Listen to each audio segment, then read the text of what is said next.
तो देखो बेटा क्वेश्चन नंबर 5 है,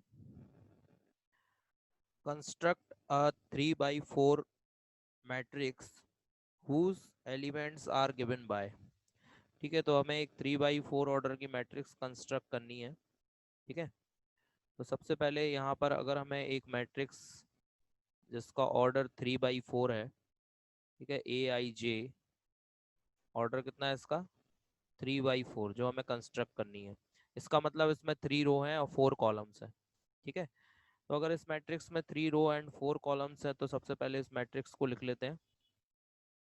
ठीक है, 3 रो हैं तो A11, A12, A13, A14, 4 columns है ना, तो A14 तक लिखेंगे। इसी तरीके से second row A21, A22, A23, A24।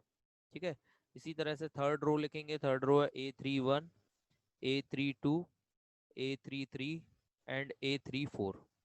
ठीक है, तो यहाँ पर 3 रो और 4 कॉलम्स है, तो यहाँ पर ये हमने एलिमेंट्स लिख लिए। इसमें ये देखिए, ये 3 रो है, first row, second row, third row, और 4 कॉलम्स है, first column, second column, third column, fourth column. ठीक है, अब यहाँ पर जो रूल हमें गिवन है, क्वेश्चन नंबर फर्स्ट में रूल गिवन है a i j is equal to 1/2 mod -3i+j। ठीक है, तो ये रूल हमें गिवन है यहाँ पर।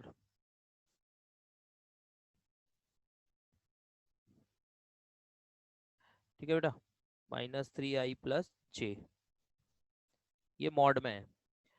ठीक है, तो इस रूल से हमें ये सारे एलिमेंट्स निकालने हैं, जैसे कि A11, A12, ये सारे एलिमेंट जो हैं हमें इसी से निकालने हैं। Aij = 1/2 -3i+j। ऐसा क्वेश्चन कल भी किया था हमने। ठीक है, तो देखिए सबसे पहले हम लोग यहाँ पर A11 की वैल्यू निकालते हैं। तो A11, तो i की वैल्यू 1 लेना है और j की वैल्यू भी 1 लेना है। तो 1/2 मॉड i की जगह 1 पुट किया हमने, तो -3, j की वैल्यू 1 हो गई +1। ठीक है, -3 + 1, तो -3 + 1 कितना होगा, -2 हो जाएगा। ठीक है, लेकिन मॉड में है तो वैल्यू क्या आएगी, +2। ठीक है, मॉड में होने की वजह से इसकी वैल्यू 2 आएगी, और 2 वन जा 2, तो फाइनली A11 की वैल्यू क्या आ गई, 1। इसी तरीके से अब हम सेकंड एलिमेंट निकालते हैं A12। तो A12 की वैल्यू क्या होगी, तो 1/2। अब i की वैल्यू 1 रखी है और j की वैल्यू 2, तो 3 वन जा 3, और j की जगह कितना रखना है, 2। -3 में से 2 गया तो ये बचा -1, बट मॉड लगा है तो इसलिए वैल्यू क्या होगी, प्लस में, तो वैल्यू आ गई 1/2। इसी तरीके से फिर निकालेंगे हम A13। तो i की वैल्यू 1 ही रहेगी, i की वैल्यू 1 रहेगी। ठीक है, और j की वैल्यू कितनी हो जाएगी, j की वैल्यू हो जाएगी 3, तो 3 वन जा 3, और j की वैल्यू 3, तो ये 3 से 3 कैंसिल हो गया, तो वैल्यू क्या आ गई, 0। फिर निकालेंगे A14। तो 1/2 मॉड माइनस आई की वैल्यू 1 रहेगी, 3 वन जा 3, और जे की वैल्यू हो जाएगी 4। तो देखिए 4 में से जब 3 माइनस होगा तो 1 बचेगा प्लस का, तो 1/2 आ गई इसकी वैल्यू। ठीक है ना, इसी तरीके से फिर हमें आगे भी वैल्यू निकालना है, जैसे A21, A22, A23, ये सारी वैल्यू भी हमें निकालना है। और जो भी वैल्यू आप निकालेंगे वो इसी मैट्रिक्स में लिख देंगे, जैसे कि A = यहाँ पर A11 की वैल्यू क्या निकाली मैंने, 1। A12 की क्या निकाली, 1/2। A13 की वैल्यू 0, और A14 की 1/2। ठीक है, तो इसी तरीके से अब आगे भी जो वैल्यू आप निकालेंगे तो उसकी वैल्यू आपको इसी में लिखना है। ठीक है, तो इसको आप कंप्लीट कर लीजिएगा, और यहाँ पर ये सारी वैल्यू आपको पुट कर देना है। ठीक है बेटा, इसी का सेकंड पार्ट हमें गिवन है Aij =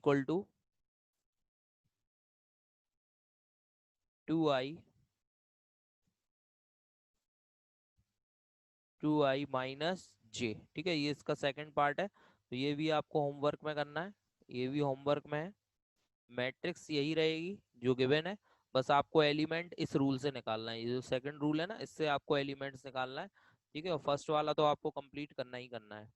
ठीक है बेटा, चलिए इसके बाद नेक्स्ट क्वेश्चन देखते हैं। इसके बाद जो नेक्स्ट क्वेश्चन है, क्वेश्चन नंबर 6। क्वेश्चन नंबर 6 देखिए ध्यान से।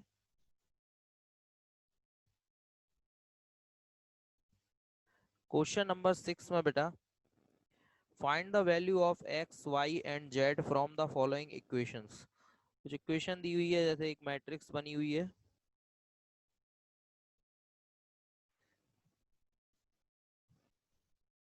ठीक है, मैट्रिक्स है, इसमें लिखा हुआ है 4x3 5, ठीक है, 4x3 5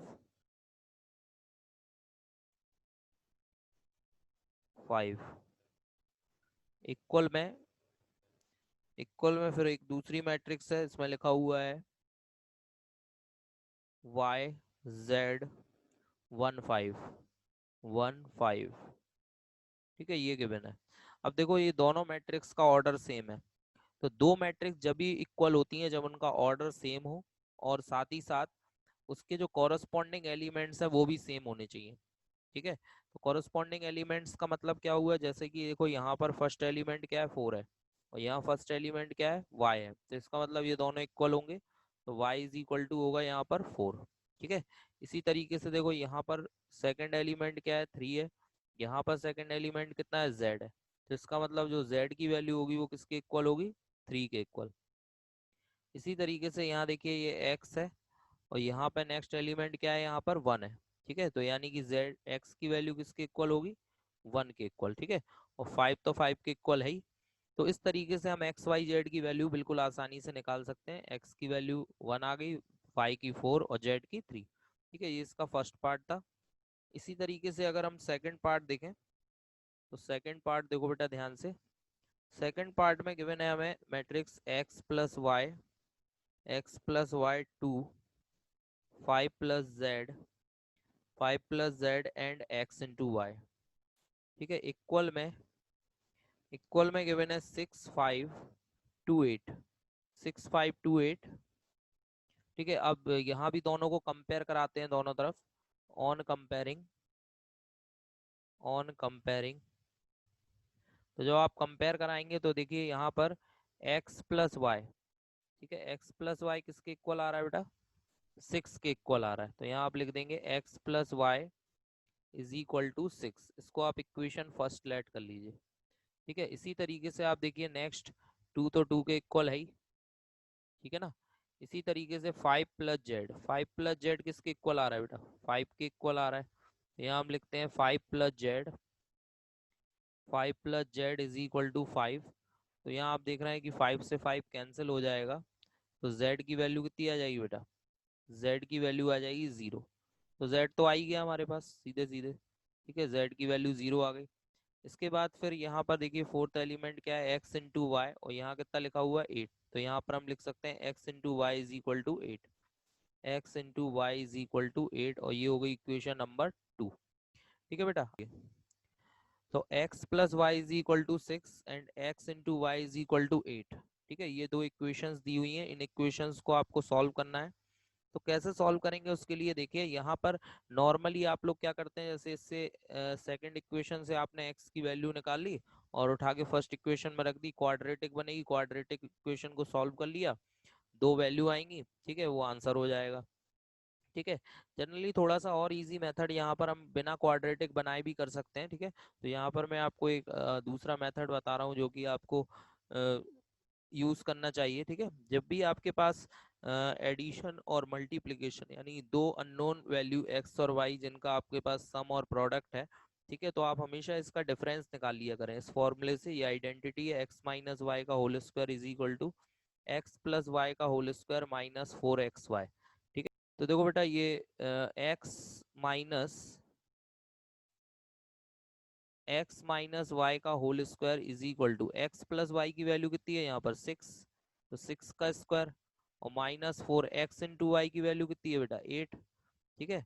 इसको सॉल्व करें तो x माइनस वाई का whole square is equal to 6 का स्क्वायर 36 होता है, माइनस 4 8 जा 32, तो 36 में से जब 32 माइनस होगा तो कितना आ रहा है बेटा, ये आ जाएगा 4, और अगर हम यहाँ पर स्क्वायर हटा दें तो ये x minus 2 is equal to हो जाएगा 2, जिसको हम इक्वेशन नंबर थर्ड लेट कर सकते हैं।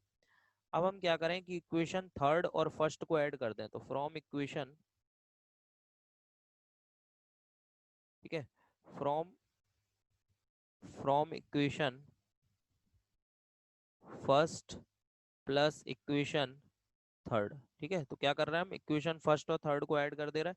तो ये देखिए एक्स प्लस वाई और एक्स माइनस वाई को ऐड करोगे, वाई से वाई कैंसिल, तो 2x इज इक्वल टू आ गया 8। तो x इज इक्वल टू कितना हो गया बेटा 4। ये आ गई हमारे पास x की वैल्यू।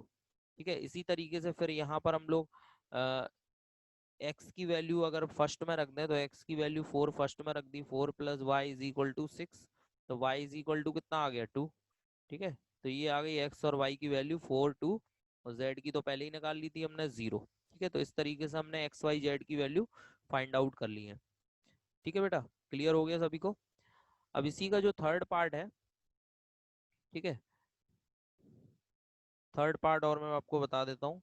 उसका थर्ड पार्ट गिवन है हमें, उसमें भी एक मैट्रिक्स दी हुई है और आपको एक्स वाई जेड की वैल्यू फाइंड आउट करना है। ठीक है ना,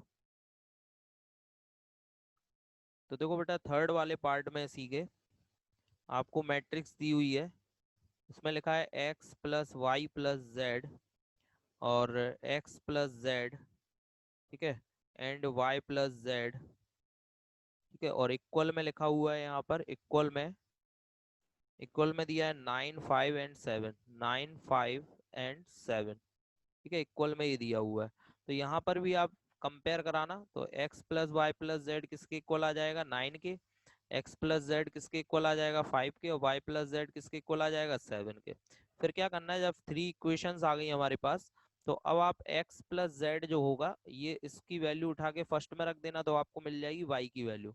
ठीक है, फिर y की वैल्यू उठा के थर्ड में रख देना, z मिल जाएगा, और z की वैल्यू उठा के वापस सेकंड में रख देना, तो किसकी वैल्यू मिल जाएगी x की। ठीक है बेटा, तो इस तरह से आप इसको करें, ये होमवर्क में आप लोग नोट कर लेना। ठीक है, मैं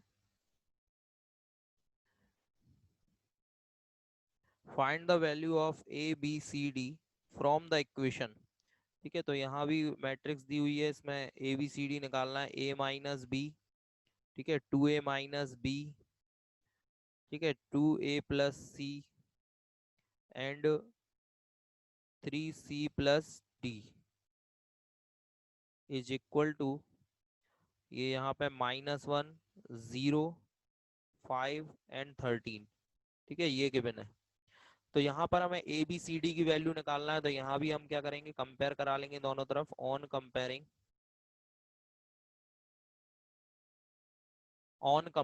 ठीक है, कंपेयर कराओ जरा, तो देखो जरा कंपेयर कराने पे क्या आ रहा है, ये देखो a माइनस बी किसके इक्वल होगा -1 के। ठीक है, तो यहाँ लिखेंगे a minus b is equal to -1, ये हो गई इक्वेशन नंबर फर्स्ट। इसके बाद next 2a plus c, 2a plus c किसके इक्वल है बेटा 5 के। ठीक है, तो यहाँ लिखेंगे 2a plus c is equal to 5, ये हो गई equation number second.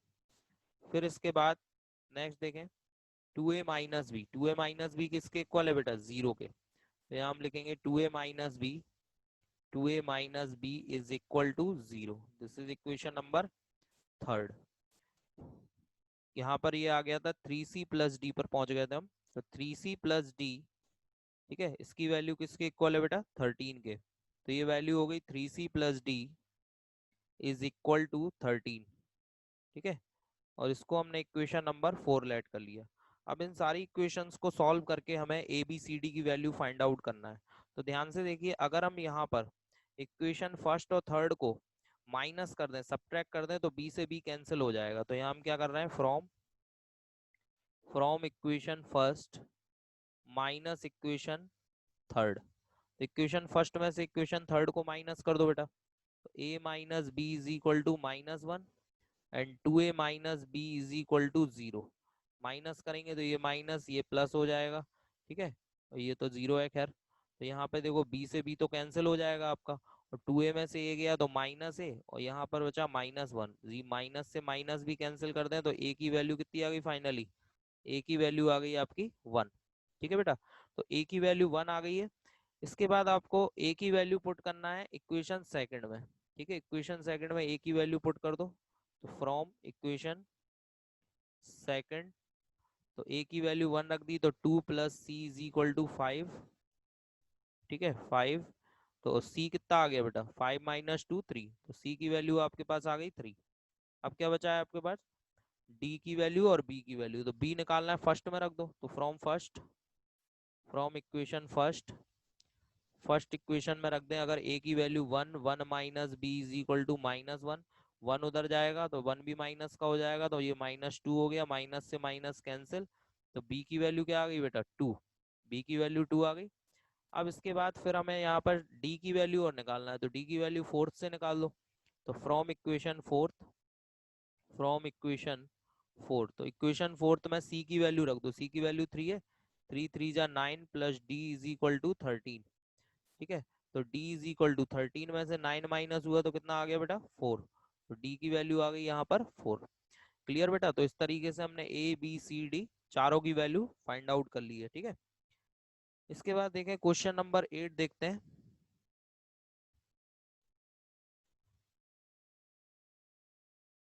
Question number 8 में गिवन है हमें कि एक मैट्रिक्स गिवन है, ठीक है, क्या वो स्क्वायर मैट्रिक्स होगी, ऑब्जेक्टिव टाइप का क्वेश्चन है, सिंपल सा है, ठीक है। तो आप समझ लीजिए फॉर स्क्वायर मैट्रिक्स, ठीक है।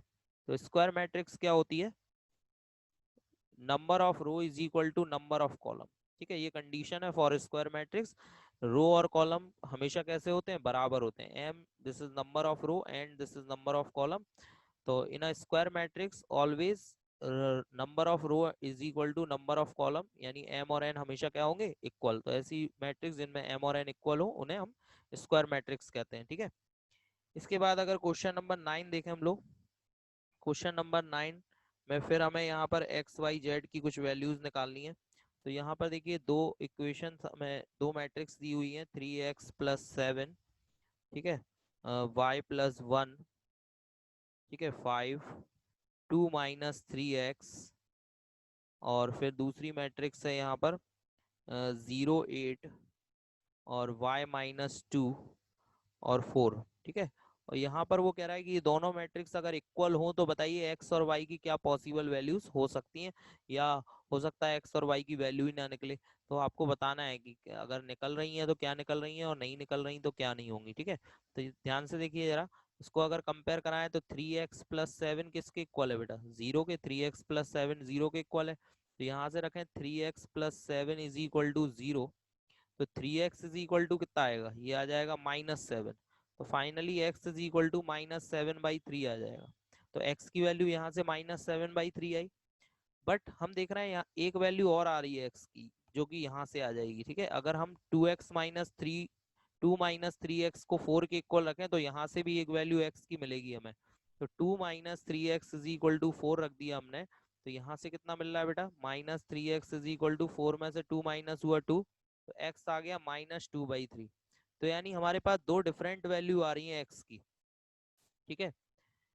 तो हम देख रहे हैं कि यहाँ पर मैट्रिक्स तो एक ही है, ठीक है, लेकिन x की वैल्यू अलग अलग आ रही है, यानी कि यहाँ से अगर x की वैल्यू निकाल रहे हैं तो वो -7/3 आ रही है, और यहाँ से अगर x की वैल्यू निकाल रहे हैं तो वो -2/3 आ रही है। तो ऐसा पॉसिबल नहीं है, अगर मैट्रिक्स एक है और इसमें जो x की वैल्यू है वो एक ही आनी चाहिए थी। और वो बात अलग थी कि क्वाड्रेटिक इक्वेशन होती तो दो वैल्यू पॉसिबल थी, लेकिन यहाँ कोई क्वाड्रेटिक इक्वेशन तो नहीं लिखी है, x तो लीनियर है क्योंकि x की पावर 1 है, ठीक है। तो फाइनली हमारे पास सेम वैल्यू आनी चाहिए थी, यहाँ से और यहाँ से जो वैल्यू आ रही थी वो सेम होनी चाहिए थी, बट वो सेम नहीं है।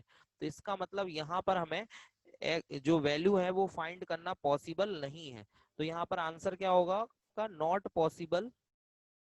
पॉसिबल टू फाइंड, ठीक है, नॉट पॉसिबल टू फाइंड, इसका बी पार्ट जो है करेक्ट होगा, ठीक है। इसका जो करेक्ट आंसर होगा वो होगा बी, ठीक है, b answer is correct. Clear. चलिए इसके बाद लास्ट क्वेश्चन और देखते हैं हम लोग, ठीक है। इसके बाद लास्ट क्वेश्चन गिवन है, इसमें गिवन है the number of possible matrices of order 3/3 with each entry 0 and 1। यानी आपको एक मैट्रिक्स बनानी है जिसका ऑर्डर कितना है, 3/3 है, 3/3 ऑर्डर है, और इसकी जो एंट्री है, ईच एंट्री इज 0 और 1, ठीक है। यानी हर एंट्री क्या होनी चाहिए, इसकी 0 और 1 होनी चाहिए। तो सबसे पहले आप देखें कि अगर आप 3/3 ऑर्डर की एक मैट्रिक्स बनाएंगे तो इसमें 9 प्लेसेस होंगे, 1 2 3 4 5 6 7 8 9। ठीक है, 9 प्लेसेस होंगे क्योंकि इसमें 3 रो हैं एंड 3 कॉलम्स है, देयर आर 9 प्लेसेस। ठीक है, और इन 9 प्लेस पर जो हमें एंट्री लेनी है वो कितनी एंट्री है, 2 एंट्रीज है हमारे पास, 0 और 1। जैसे कि सपोज दैट यहाँ पर हम क्या रख सकते हैं, 0 1 0 0 1 0। ठीक है, कुछ भी इस तरह से हम लोग इसको चेंज कर करके लिख सकते हैं। ठीक है, कहीं पर भी 0 कहीं पर भी 1। तो इस तरह से कितनी पॉसिबल मैट्रिक्स हैं वो हमें बताने। तो एक्चुअली ये परम्यूटेशन कॉम्बिनेशन का एक क्वेश्चन है। ठीक है, 11th क्लास में आपने परम्यूटेशन कॉम्बिनेशन पढ़ा है, उस तरह का ही ये क्वेश्चन है। इसमें हर प्लेस के लिए 2 चॉइसेस हैं, है ना। We have 2 choices for each place, clear. And we have 9 places, we have 9 places, हमारे पास 9 प्लेसेस हैं। एंड वी हैव ईच, और हर प्लेस के लिए कितनी चॉइसेस हैं, 2 चॉइसेस हैं। ठीक है ना। तो अब देखो बेटा इसकी तरह से, अब इसके बाद नेक्स्ट, तो यहाँ पर हर प्लेस के लिए 2 चॉइसेस हैं। ठीक है, we have 2 choices for each places. ठीक है, एंड वी हैव 9 प्लेसेस, तो 2,